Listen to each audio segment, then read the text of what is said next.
গতকাল ছিল পৌষ সংক্রান্তি।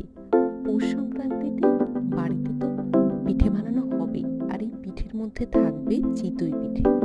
আমরা এই চিতই পিঠেটাকে বলি কাঁচি পোড়া, অনেকেই অনেক নামে জানে, যেমন কাছি খোঁচাও নাকি বলা হয়। তো মা বলল কাঁচি পোড়া পিঠে বানালে নাকি প্রথম পিঠেটা নিজেরা খেতে নেই, প্রথম পিঠেটা দিতে হয় পশু পাখিকে, এটাই নাকি নিয়ম। তো আমি বললাম আমাদের তো কাজু আছে, আমরা কাজুকে দেবো প্রথম পিঠেটা। অবাক করা ব্যাপার, কাজু ও গুড় মাখানো পিঠে হাপুস হুপুস করে খাওয়া শুরু করলো। মানে ওর যে পিঠেটা এত পছন্দ হবে আমরা কল্পনাও করতে পারিনি, এবং সে গুড় রীতিমতো প্লেট থেকে চেটে চেটে খেয়ে শেষ করেছে। আমাদের পিঠে পাগল কাজু, গুড় পিঠে মিষ্টি তার যে কি পছন্দ, মাছ মাংসও তার এত পছন্দ না।